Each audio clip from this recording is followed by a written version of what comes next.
வாழ்க வளமுடன். ஹாய் சகோஸ். இதயம் மீட்டும் மெல்லிசை போல உங்கள் மனதை மயக்க போகும் எழுத்தாளர் தீபா பாபு அவர்களின் கற்பனை சிதறல்களுக்குள் நம் பயணத்தை தொடங்கலாமா? அத்தியாயம் 19. கிளம்பலாமா என்ற கேள்வியுடன் அறைக்குள் வந்த ஸ்ரவனிடம் திரும்பிய ஸ்ரீநிதி மௌனமாக தலையசைத்துவிட்டு கட்டிலில் இருந்து மெதுவாக கீழே இறங்கினாள். மனைவியின் சோர்ந்த முகத்தை ஊன்றி கவனித்தவன், டாக்டர் வித்யா சொல்றது போல இவ கொஞ்சம் நோஞ்சானதான் தெரியுறா. ஆனா ஆவேசம் வந்தா மட்டும் எப்படி காதுல இருக்க சக்தியை கடன் வாங்கிருவாளோ என்னவோ. மயக்கம் வர்ற நிலைமையில கூட நம்மள பிடிச்சு அப்படி தூர தள்ளிவிட்டாளே என்று வியப்புடன் எண்ணிக்கொண்டான். அதற்குள் அவள் அருகில் வந்து விடவும் அவளின் கருத்தை மென்மையாக பற்றியவன், நடக்க முடியுதா இல்ல ஏதோ மயக்கமா இருக்கா என்றான் கனிவாக. கணவனின் அன்பில் மெய் சிலிர்த்தவள், இல்ல நான் நல்லதா இருக்கேன் என்றாள் சின்ன தயக்கத்துடன். இருந்தும் அவளின் தோளை சுற்றி ஒற்றை கரத்தால் வளைத்து மற்றொரு கரத்தால் அவளுடைய முழங்கையை பற்றி கிட்டத்தட்ட தாங்கி பிடித்தபடி வெளியே அழைத்து வந்தான் ஸ்ரவன். ஸ்ரீநிதியின் உள்ளம் வார்த்தைகளில் வடிக்க இயலாத உணர்வுகளின் பிடியில் சிக்கொண்டிருக்க பெரும் குழப்பத்துடன் பயணித்துக் கொண்டிருந்தாள் அவள். பக்கவாட்டில் திரும்பி அவளின் சிந்தனை படிந்த முகத்தை யோசனையோடு அளவிட்ட ஸ்ரவன் காரை ஓரங்கட்டி நிறுத்த அவளோ நெற்றி சுருங்க திரும்பி அவன் முகம் பார்த்தாள். மதியத்துக்கும் சாப்பாடு கையோட வாங்கிட்டு வீட்டுக்கு போலாம், உனக்கு என்ன வாங்கட்டும் என்றான். விழிகளில் எவ்வித சலனமும் இன்றி ஒரு கணம் அவனை ஆள பார்த்தவள் பின் சாலை வெறித்து, ஏதோ ஒண்ணு, நீங்க எதை வாங்குறீங்களோ அதே எனக்கும் வாங்கி கொடுங்க என்றாள் வெறுமையாக. இப்ப இவளுக்கு என்ன ஆச்சு? நான் எதுவுமே சொல்லலே, பின் எதுக்கு முகத்தை அப்படி வச்சிருக்கிறா என்று குழம்பினான். ஆனால் தான் எதையாவது கேட்க போய் கொஞ்சமாக சமாதானம் ஆகி இருப்பவள் மீண்டும் எதற்காகவாவது எகிர போகிறாள் என தன்னை அடக்கிக் கொண்டு கீழே இறங்கினான். உணவுக்கு ஆர்டர் கொடுத்துவிட்டு காத்திருந்தவனின் மனம் முழுவதும் மனைவியை சுற்றி சுற்றி வந்தது. வித்யா இவனுக்கு ஆலோசனை வழங்கியிருந்தது போல முடிந்தவரை அவளின் பார்வையிலிருந்து அவளை கணிக்க முயன்றான். ஆனால் இவனால் அவள் மனதை சரியாக படிக்கத்தான் முடியவில்லை. அரை மணி நேரத்திற்கு முன்பாக மருத்துவமனையில் தன்னிடம் அந்த அளவிற்கு நிகழ்ந்தவள், காதலை கூறியவள், இப்பொழுது என்னவோ வேறு மனுஷியாக தோன்றினாள். பார்வை, பேச்சு அனைத்திலும் ஒரு அந்நியத்தன்மை வெளிப்பட்டது. இருவரும் காதலை பகிர்ந்து கொண்ட பிறகு உறவில் அந்யோன்யம் கூடத்தானே செய்யும். இவளிடம் ஏன் அது குறைகிறது? அவனுக்கு புரியவில்லை. தன்னுடைய மனைவி தன்னிடம் காதலை மட்டும்தான் பகிர்ந்து கொண்டாலே தவிர அவள் மனதை முழுவதுமாக வெளியிடவில்லை என்று. சார், தன்னெதிரே பார்சலை நீட்டியவனிடம் நன்றி உரைத்து வாங்கிவிட்டு காருக்கு திரும்பியவன் அங்கே சிலையென அமர்ந்திருந்து அவளின் மடியில் சுவாதீனமாக அதை வைத்துவிட்டு காரை கிளப்பினான். அதன் பிறகே உணர்வு வந்து மடியை குனிந்து பார்த்து கொண்டவள் திரும்பி அவன் முகம் நோக்கினாள். அவளிடம் மென்மையாக முறுவளித்தவன், எந்த கோட்டையை பிடிக்க எவ்வளவு தீவிரமா யோசிச்சுட்டு இருக்க என்றான் கேலியாக. ஸ்ரவனின் புன்னகை கண்டு சற்றே தயங்கியவள், அப்படியெல்லாம் எதுவும் இல்ல, நான் சும்மா வேடிக்கை பார்த்துட்டு இருந்தேன் என்று முனகினாள். ஓஹோ, பொண்டாட்டி சொன்னா உடனே சரின்னு கேட்டுக்கணுமா? அவகிட்ட வேற எந்த சந்தேகமும் வரக்கூடாதான் என்றான் தீவிரமாக. இவனின் உரிமையான பேச்சில் அவளின் முகம் லேசான செம்மையை பூசிக்கொள்ள இவன் விழிகள் அதை வியப்புடன் நோட்டமிட்டது. மீண்டும் ஒருமுறை தன் மனத்திற்கு உள்ளாகவே தான் பேசியதை ரிவென்ஸ் செய்து பார்த்தவன் அவளிடம் தான் இனி நடந்து கொள்ள வேண்டிய முறைமையை பற்றி ஒரு முடிவிற்கு வந்தான்.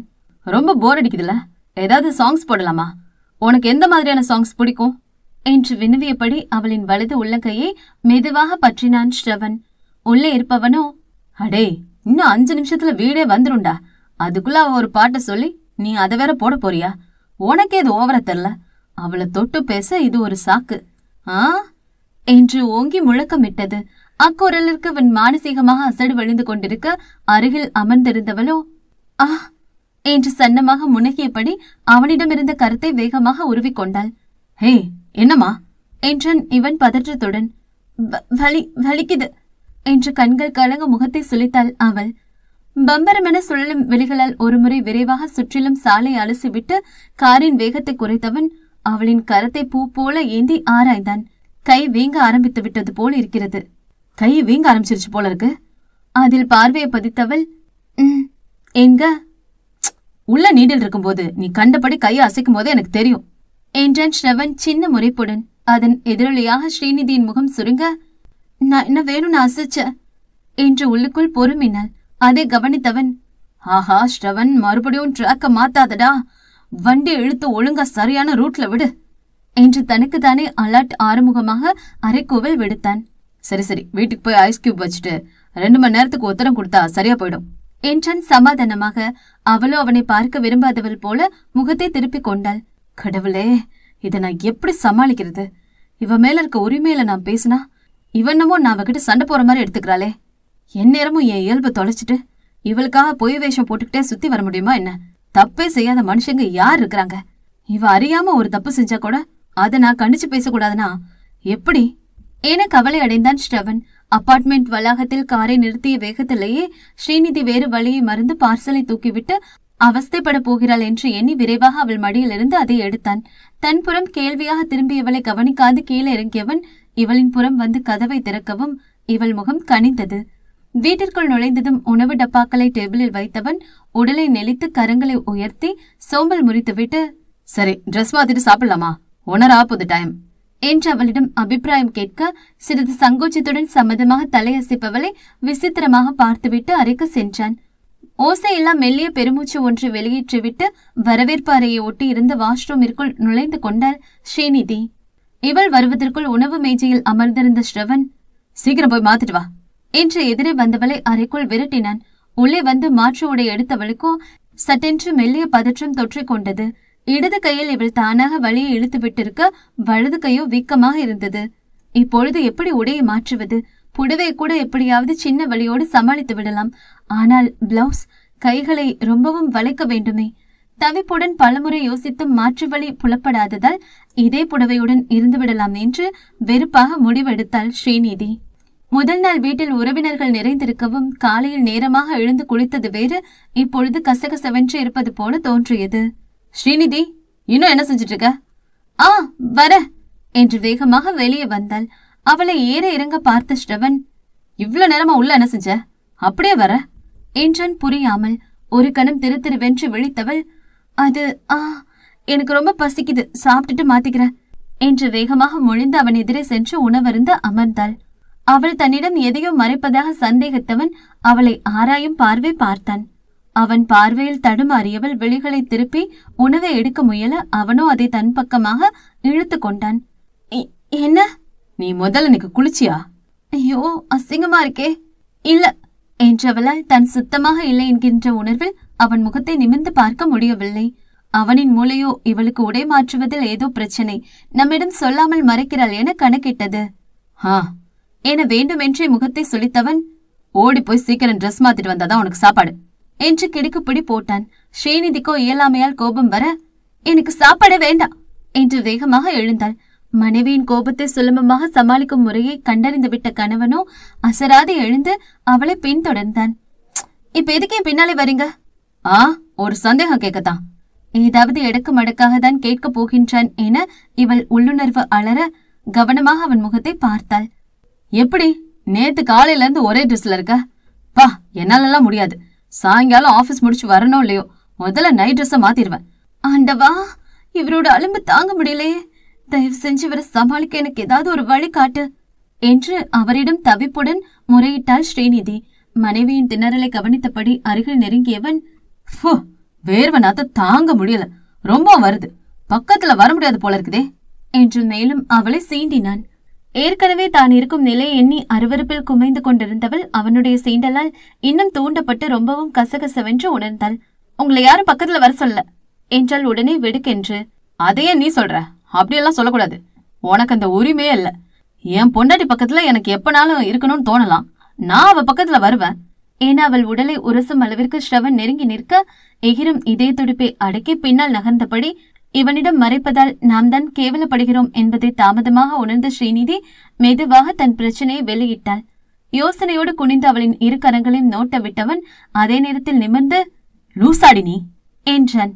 இப்பொழுது தனக்கு முன் மழையென உயர்ந்து நிற்கும் பிரச்சனை மட்டுமே பெரியதாக தெரியவும் இவன் பேச்சை டீலில் விட்டவள், என்ன என்றால் புரியாமல். கையில வீக்கம் நாளை காலையில வரைக்கும் இருக்கும். அது வரைக்கும் இதே புடவையில இப்படியே இருப்பியா நீ? வேற என்ன செய்யறது என்றால் கவலையுடன். அவளுக்குமே எப்பொழுதுதான் தன் உடையை மாற்றுவோம் என்றுதான் இருந்தது. அவள் கணவனோ, ஏன் நான் மாத்தி விடுறேன் என்றான் மிகவும் அசட்டையாக. என அதிர்ந்து விழித்தவள், என்ன நீங்களா?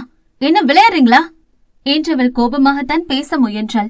ஆனால் அது என்னவோ அவள் குரல் நம் தொண்டையில் வாழைப்பழம் வழுக்கி விழுவது போல அமைதியாகத்தான் வெளியே வந்தது. இதுல எதுக்கா விளையாடுற? சீரியஸா தான் சொல்றேன் என்று அவளின் கரம் பற்ற முயன்றவன் என தனக்குத்தானே தலையசைத்து விட்டு முழங்கையை பற்றி அறைக்கு இழுத்து சென்றான். என்ன செய்றா இவ என்று உண்மையிலேயே அரண்டு போனவள் அவனுடைய இழுப்பிற்கு செல்லாமல் பின்வாங்க முயன்றாள். அவளை விடாப்பிடியாக இழுத்தவன் உள்ளே தள்ளி கதவை மூடினான். கதவை ஏன் மூடுறீங்க? நான் வெளியே போறேன் என்று பதற்றத்துடன் கதவருகே சென்றாள் அவள். வீட்டுல இருக்கிறது நம்ம 2 பேர் மட்டும்தான், அதனால கதவை மூட வேண்டிய அவசியம் இல்லதான். ஆனால் நீ ரொம்ப வீம்பு பிடிக்கிறியே. பிளீஸ் பிளீஸ் வேண்டாம், நான் அப்படியே இருந்துருவேன், எனக்கு ஒன்னும் பிரச்சனை இல்ல, நம்ம போய் சாப்ப என்றவள் முடிக்கும் முன்னரே மின்னல் எனும் விரைவாக அவளை அருகில் எடுத்து முகத்தை நெருங்கி இருந்தான் ஸ்ரவன். விழிகள் அச்சத்தில் விரிய எச்சிலை கூட்டி விழுங்கிய அவளை முகத்துடன் ரசித்தவன், இப்படியே நைட்டு ஃபுல்லா தூங்க முடியுமா என்று புருவம் உயர்த்தினான். மிக அருகில் இருவரின் மூச்சு காற்றும் ஒன்றோடொன்று உரசும் அளவிற்கு நெருக்கமாக நின்றிருந்தவனின் கேள்வியே முதலில் அவள் மூளையில் பதிய மறுத்து தர்ண செய்தது. ஒன்றும் பதிலளிக்காமல் திருத்திருவென்று வெளுத்தவளின் பக்கவாட்டில் குனிந்தவன் அவள் கன்னத்தோடு தன் கன்னத்தை இழைக்க மேனியெங்கும் பெரும் சிலிர்ப்பு ஊடுருவி நடுக்கத்தை பாய செய்யவும் விழிகளை இருக்க மூடிக்கொண்டாள் ஸ்ரீநிதி. இதயம் உச்சக்கட்ட படப்படப்பில் மத்தளம் கொண்டு முழங்க துவங்க தடுமாறி திணறும் பாவை அவளின் செவியில் கிறக்கமாக மொழிய ஆரம்பித்தான் ஸ்ரவன். எப்படியோ நடந்து முடிச்ச கலைபுரத்துல நம்ம 2 பேருமே ஒருத்தருக்கு ஒருத்தர் லவ் சொல்லிட்டோம். இதுக்கு மேலே முன்ன மாதிரி ரொம்ப விலகி இருக்க முடியுமா என்ன? குறைஞ்சபட்சமா உரசிக்கிட்டோம் கட்டிக்கிட்டோம் தூங்க மாட்டோமா? அப்ப நீ இதே புடவையில இருந்தானா உனக்குதான் கஷ்டம், உறக்கமே வராது. நான் நல்லா சுகமா தூங்கிடுவேன், நீதான் பாவம் கசகசன்னு இருப்ப. உடனே என் மேல ஸ்மெல் வருதுன்னு சொன்னீங்களேன்னு ஆரம்பிக்க வேணாம். அது சும்மா உன்னை கலாட்டா செஞ்சேன்னு உனக்கே நேரம் புரிஞ்சிருக்கும். மத்தபடி நாள் முழுசு வீட்டுக்குள்ளே அடைஞ்சு கிடக்குற உன் மேல நீ தத்த வச்சு விட்டு போன மல்லிகைப்பூ வாசம்தான் நீ அதை எடுத்துட்டதுக்கு அப்புறமும் இன்னும் வீசுது. பேசியவாறு அவளின் செவிமடலில் இளஞ்சூடான உதட்டால் மென்மையாக உரச அதற்கு மேலும் தன் உணர்வுகளோடு உரசும் அவனின் தீண்டலை தாங்க முடியாது வேகமாக அவனை தள்ளிவிட்டு திரும்பி நின்றவள் உடல் நடுங்க மேல் மூச்சு கீழ் மூச்சு வாங்கினாள். ஸ்ரீநிதியின் பதற்றத்தையும் தவிப்பையும் சின்ன புன்சிரிப்புடன் கண்களால் படம் பிடித்து இதயத்தில் நிரப்பிக் கொண்டவன் இன்னமும் அவளை விட மனம் வராமல் முன்புறம் போய் நின்றான். அவனிடம் விலைகளை திருப்ப முடியாமல் இவரை எப்படி ஏமாத்தி வெளியே போறது என தவிப்புடன் கதவின் புறம் பார்வையை வீசினாள் அவள். அவளை கீழிருந்து மேலாக ஒரு மாதிரி அளவிட்டவன், ஆமா எங்கயாவது 200-400 மீட்டர் ஓட்டப்பந்தயத்துல கலந்து ஓடிட்டு வந்தியா? இப்படி மூச்சு வாங்குற என்ற நக்கலாக கணவனின் கேலியில் முறைக்க முயன்று தோற்றவளின் இதழ்கள் தாமாக விரியும் போதே கன்னங்களும் வர்ணம் பூசிக்கொண்டது. ரசனையுடன் அவளின் கன்னத்தை வருடியவன் சட்டென்று குனிந்து அதில் அழுத்தமாக முத்தமிட திகைத்து பின்வாங்கியவள் அவனை முறைத்தாள். என்ன முறப்பு என்று தன்னை விட்டு நகர்ந்தவளை மீண்டும் ஒரே இழுப்பில் அருகில் இழுத்து கொண்டவன், இந்நேரத்துக்கு கொஞ்சம் சுதாரிச்சு போன வாரமே கவுன்சிலிங் ஏதாவது போயிருந்தேன்னு வச்சுக்கோயேன், அத்தை ஏற்பாடு செஞ்ச அந்த நேரத்தை வீணடிக்காம இருந்திருப்பேன். இப்ப நீயும் இப்படி என்ன முறைச்சிட்டு இருந்திருக்க மாட்ட என்றவாறு தன் 2 கரங்களாலும் அவளை சுற்றி வளைத்து சிறை செய்தான். ஸ்ரவனின் கைவளவில் நிற்கிறோம் என்பதை விட அவனுடைய பூடக பேச்சில் குழம்பியவள், அத்தை ஏற்பாடு செஞ்ச நேரமா என புரியாமல் அவனை பார்த்தாள். அவளின் பார்வையில் நகைத்து, என்ன புரியலையா என்று கணவன் கண் சிமிட்டவும் தடுமாறியவள் எதுவும் பேசாது மௌனமாக நின்றாள். சரி நானே சொல்றேன் என்று பெரிய அலுப்புடன் அவன் ஆரம்பிக்கவும் ஸ்ரீநிதி ஆர்வமாக நிமிர்ந்தாள். ஆனா என்று யோசனையாய் மேலே பார்த்து இழுத்தவன் அவளை ஓர வழியில் நோக்கி, சொல்லி முடிச்சதுக்கு அப்புறம் நீ ட்ரெஸ்ஸ மாத்திரியா என கெடு விதித்தான். அவனின் பேச்சில் பிரமித்தவள் புண்ணாக்கி கொண்ட கரங்களால் தன்னை சுற்றி வளைத்து இருப்பவனிடம் இருந்து தப்ப முடியாது லேசான முறைப்புடன், தேவையே இல்ல என்ன விடுங்க என்றாள் வீராப்பாக. ஆஹா உனக்கு தேவையில்லனா போ, நான் சொல்லல விட்டுறேன். பட் எப்படி இருந்தாலும் நீ இப்ப ட்ரெஸ்ஸ மாத்த போறது உறுதி என்றான் ஸ்ரவன் அவளின் மீது குறும்பாக பார்வையை செலுத்தியபடி. தன்னுடைய காதலை 1 மணி நேரத்திற்கு முன்புதான் இவளிடம் வெளிப்படையாக பகிர்ந்து கொண்ட கணவனிடம் இப்படி ஒரு அதிரடி மாற்றத்தை எதிர்பார்த்திராத ஸ்ரீநிதி அவனிடம் இருந்து தப்பும் வழி அறியாது மொத்தமாக திணறி போனாள். நட்புகள் எல்லாரும் நம்ம சேனலை மறக்காம சப்ஸ்கிரைப் பண்ணுங்க. கதையை கேளுங்க, லைக் பண்ணுங்க, கமெண்ட் பண்ணுங்க, பிடிச்சவங்க ஷேர் பண்ணுங்க. நன்றி.